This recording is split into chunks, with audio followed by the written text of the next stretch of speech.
And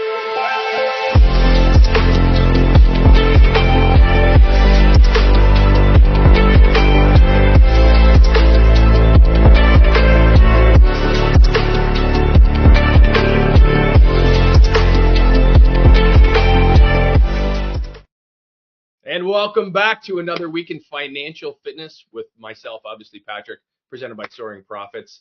And what a week it's been. Folks, we had Jerome Powell today before the Senate, yesterday before the Congress, wheeling and dealing, making sure that money printer just keeps printing. And we look around the world. We've been following, the index, the bond yields. We've been watching this for the last little while, you as the profiteers out there and following the global markets. And what a week it's been. We see Europe on the verge, if not deep into recessionary talks now. Unemployment hit 6.4%, historic high in Europe. That's got to mean that the U.S. market's hitting all-time highs, right? Everything's fine. We're good. We have Tesla down 30% year to date. One of the lowest returns on the NASDAQ. That doesn't quite seem right. Shouldn't we be at all-time highs? How about Bitcoin, boys and girls? Where are we on that? Heading to 70? Looks like it's right around the corner. 72 is the next Fibonacci retracement level for that. But how do we get here, folks? American exceptionalism. And that brings me to our fantastic guest today, Gordon Firemark. What is more exceptional than Los Angeles, California? Gordon joins us from LA. Gordon, it's a pleasure to have you, my friend.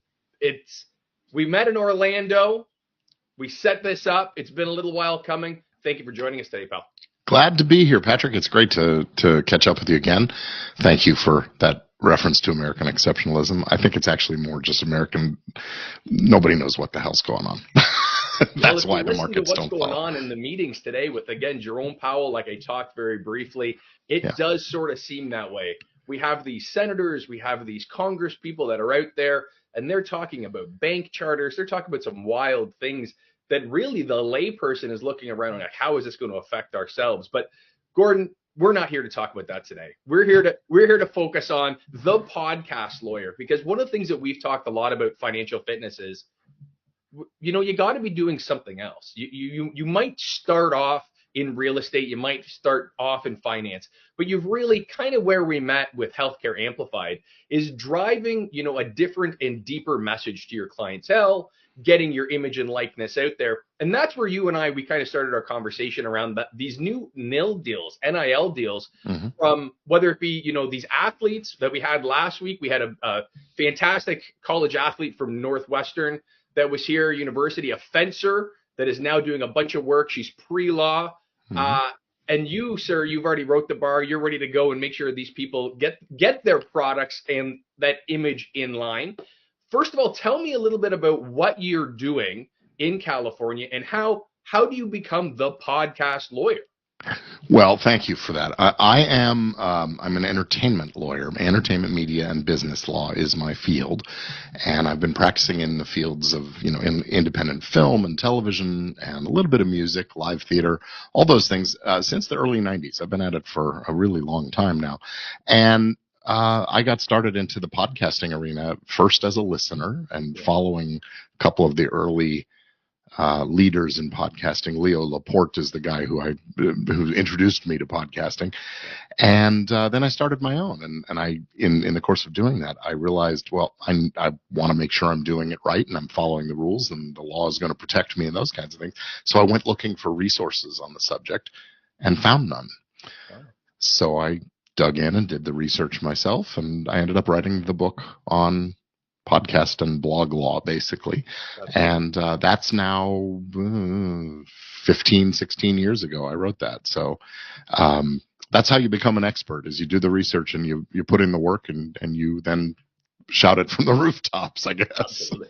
Well, and that was one of the reasons why we kind of hit it off when down in Orlando, is that you were this keynote speaker. Everyone was trying to get a piece of your attention and grab your ear, because what you were doing and what you're talking about, you see all the branding around here, the profiteers, you see the financial fitness logos, you see the Soaring Prophets logos. Yeah. Those all have to be protected. Yep. Either that or somebody swoops in, tells me, hey, you're using my property, I've got a copyright. What do we do? So Gordon, maybe tell me a little bit about that. First of all, that process. Why do I need to protect that? And what sort of litigation issues come up if I don't? Well, we're living in a world, Patrick, where most of the assets that you and I are creating now are these intangible things, these copyrighted episodes of videos or audio podcasts or brands that we've come up with. And a brand is just sort of another word for a trademark, a symbol or a distinctive phrase or something that gets attached to goods or services to show where it came from and create those positive associations in the minds of consumers. So if those things are just out there and nobody's doing anything to look after them, they lose their value very quickly. Right. You don't leave your money sitting out on the dining room table all the time because someone walks in and grabs it or puts it to their own use. Right. Same thing goes with your intellectual property assets, patents, copyrights, trademarks, and trade secrets, things that are valuable because nobody else knows them. The recipe for Coca-Cola, for example, those kinds of things. So you protect them using the mechanisms that I, as a lawyer, am trained to know about, and I think all content creators really ought to educate themselves a bit about how do you get a copyright? That's easy. How do you protect it? That's pretty easy too. Trademarks, not so much, but just as important. And patents, a whole other complicated field that I don't even dabble in. Right. So you said something there that was interesting. The diversion between a copyright and a patent, or sorry, a trademark and a copyright. So I have some product lines that we deal with that are trademark protected and a copyright. And for the layperson, you probably meander those two things together and don't really understand the differentiation between them.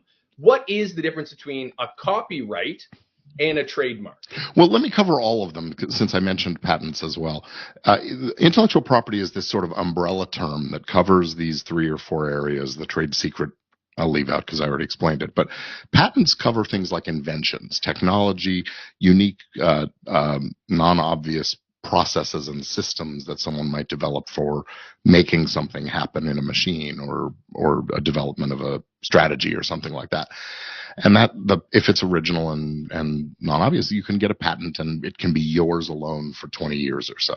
Right, okay. A copyright protects the way you express ideas. It doesn't protect the ideas or the facts that are embodied in what we do, but it protects the way we've expressed them. So when we create an episode of a podcast, we own the copyright in that episode. Somebody who comes along and copies either directly from it or duplicates the format or uses the same wording, that would be a copyright infringement.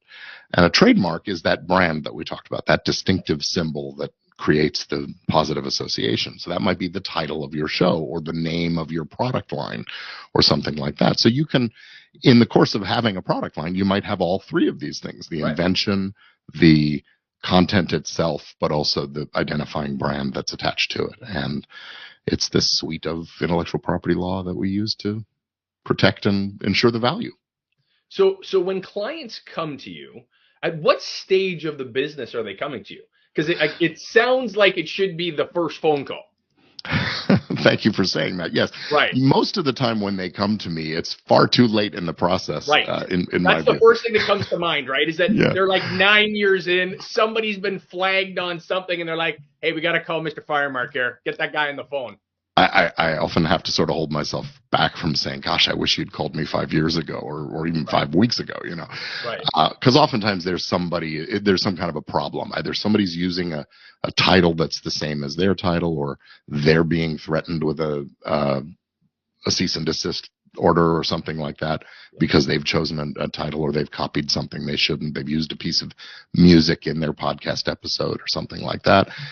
Those are all the kinds of situations where there's a fight brewing and they look to me to help them hopefully resolve it without it escalating to a full-blown fight. When folks are thinking a little ahead and getting a head start on these things, they come to me to register the trademark protection and get it, lined up so they have the ammunition to tell someone, hey, stop what you're doing or else I'll sue you. Copyright stuff, it's mostly advisory. I tell them how to get it and what to do to make sure it's protected. And also licensing and giving people permission is a formal process as well. So, I'm about half and half. Some of them come to me with the problem brewing and some want to avoid that, and that's why they call. So what is the secret sauce then, Gordon, in regards to individuals starting their first podcast? They're just new in this industry. The first thing that you're going to hit is YouTube, and you're going to have all the copyright pieces, whether it be music, all these sorts of things. Do you know the secret sauce in regards to how YouTube is catching all these copyright infringements? Like, what is the algorithm working for? Have you had cases that you've had to deal with YouTube and that sort of thing? Yeah. Well, YouTube is actually a little bit of a unique player in the field because they have built this algorithm. It's called Content ID, and it really does look for the distinctive, we'll call it a digital fingerprint, that is embodied in a sound recording or a piece of, well, it doesn't have to be a recording. It could be any piece of music. It could be an image, whatever. Right. And its system, I mean, look, people are uploading, 500 hours of content to YouTube every minute of every day. Wild. So it's got to have these incredible, powerful computers just constantly scanning, looking for those fingerprints. And because of the way the law works here in the States and the way a couple of lawsuits against YouTube now 15, 20 years ago really worked, they have sort of an obligation to flag that stuff and take it down before it becomes a problem where somebody sues them for complicity in your or my inadvertent or intentional infringement of some copyrights. So that sort of comes up. That sort of brings up like the platform issue, and again, we won't get political, but these other platforms, when you have Facebook, you have these platforms that used to be public square platforms that are now cracking down on, the topics, the issues that are being brought up. Mm-hmm. So YouTube had a similar type situation that was, they were found to be complacent, and therefore they had to integrate this new piece of, that's a wild piece of technology that they would have to adapt. Well, actually, it's interesting. The case that was brought against them was Viacom, the parent company of Paramount and other companies. They claimed that YouTube was this massive infringement cesspool of stuff. And YouTube actually succeeded in convincing the court, hey, wait a minute, because of the way the internet is developing and the way the law was built, we can't be held responsible for every little thing that everybody puts up. So if you tell us that there's something there, we'll take it down. And in fact, we have a legal obligation to do that. But what they realized along the way after they won this lawsuit was there's money in it for them if they can find a way to monetize that stuff. Right. And so they made deals with a lot of content owners, mostly the music companies, saying, look, if we find this stuff in other people's content and we run ads against it and we promise to give you some of the money, we'll keep some also. And so it was an economic play, a business play for them, and I think very smart one. Facebook, not quite the same, but because of the kind of business they are, I think they have a similar obligation and sensibility to find it before they have to be alerted to it. But in the rest of the podcasting space, most of the companies are going to take it down only if they're given a red flag notice. That's cool. So Gordon, you hail from overseas originally. You come to the East Coast of the United States. How does a young man decide that he wants to get into this form of law? Like, what's your backstory? What is the beginning world of Gordon Firemark before he decides that he wants to get in and save all these podcasters' ass? Well, you mentioned my overseas roots, and that's a little bit of an exaggeration. My parents were doing some work in England at the time that I was born, so I was born on English soil, so I have a dual citizenship thing going on there, cool. But two American parents. We wound up back in the States. My father was training in medicine, and we ended up in Chicago and Washington, D.C., and then Boston. But by the time I was in kindergarten, we were still in Boston, and I got introduced to theater because the local school, the school I went to, was a K through 12, so all the kids together. And the high school kids were doing their production of Oliver on stage, and they brought the kindergartner kids in to watch a rehearsal, and I got hooked. The lights and the curtains and all that technology got me excited, and I thought, okay, I want more of this. I went home and told my parents, and they were also theater people, so we as a family would go and see theater and stuff.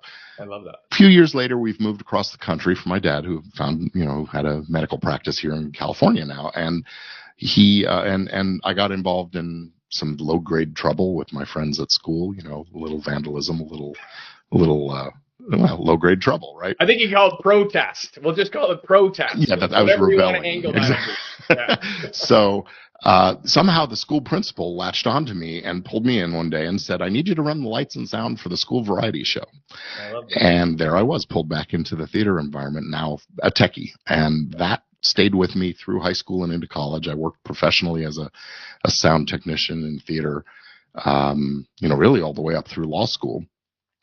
In college, I majored in radio, TV, and film, and then law school reared its ugly head, as I like to say, when I was finishing up college and thinking I was going to get into the film business, and discovered a little bit of an aptitude for the legal and business side of stuff. So went to law school, came out, and did litigation for a little while. Hated myself when I was doing it, and went out on my own very quickly and just started a kind of practice I could be proud of, working with people I liked, and that's theater and entertainment folks. Yeah. So podcasting became my choice of a marketing strategy as soon as it was available. I was blogging already and whatever, but I really wanted to bring in my sound technician roots, and I guess I like the sound of my own voice, so I created this thing, and it's become a real good marketing tool for me.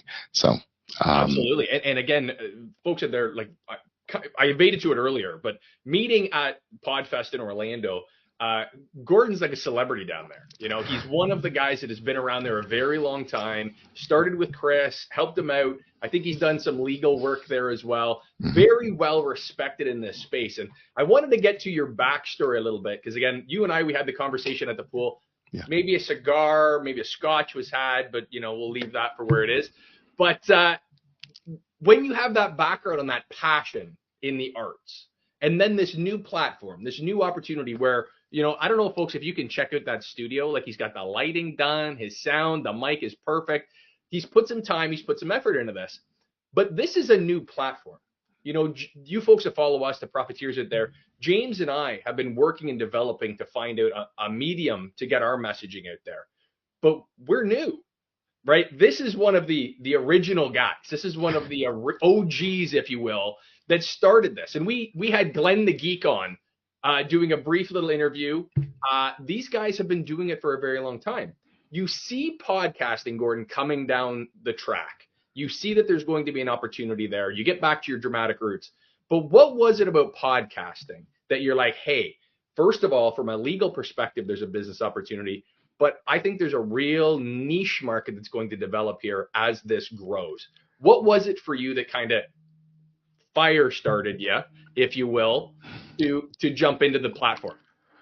Well, as I said, it was a way for me to get my voice out there and my message. And I guess I'm a little bit of I take the side of the underdog. I want to help the little guy, and this podcasting is a unique medium in a sense because it really doesn't require a giant investment of capital and resources. The barriers to entry are really low. So anybody with the inclination and a few bucks can get their message out. And I wanted to make sure that those who don't suffer for it from, making mistakes that end up costing them or getting them sued or just discouraging them because they get that cease and desist letter, or so I wanted to help people with as much information as possible. And so my approach in my life and my business and my law practice has been to provide something at every level of the game that helps people learn and educate and provide a service, whether it's just free information on a YouTube channel or podcast,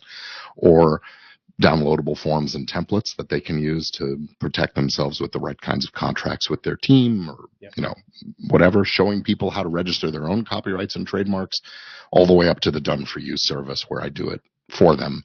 Whatever floats your boat and fits your budget, I've got something for you. And that's my, I guess, diversity strategy. So, Gordon, how do people find you? Like, we've got your QR code down there in the bottom. That's going to take you to the website. Yep. Now, when you're kind of perusing the website, how, like these forms you're talking about, like you have free content, you have some for pay for content, yep, and then you have your personal services. Mm-hmm. How would you expect people to go forward? Should they have a consultation with you right off the hop? Then you can guide them through some of your forms and that sort of thing to talk. How does that process onboarding look? Yeah, thanks. I'm happy to offer a free consultation to anybody who comes and looks and asks for it.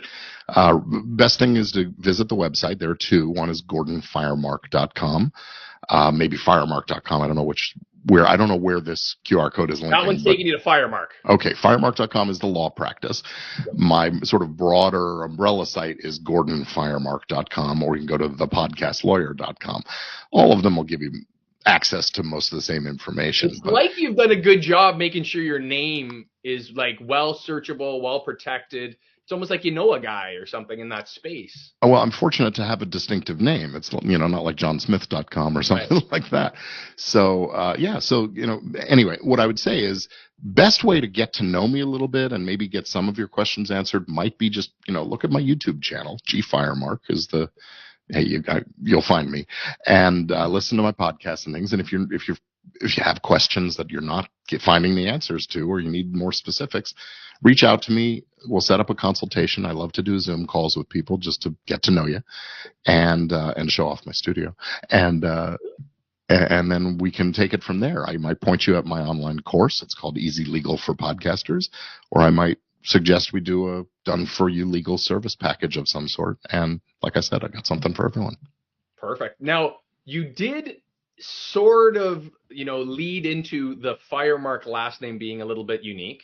Where does that come from? Because there's a bit of a story on your website that I would be remiss if I didn't bring up, because it's a story that I love and I've always thought it was unique, as I have a bunch of firefighters in and around my family. So I won't give it away, though. Okay, well, Firemark came to be our family name when my great-great-grandfather emigrated from what's now probably somewhere in Ukraine. We're not exactly sure where the town was.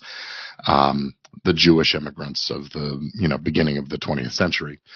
And the story goes that when you came in through the various immigration centers, it wasn't Ellis Island, but it was one like that. If they couldn't pronounce your new name, they had a line of people waiting. They just gave you a new one.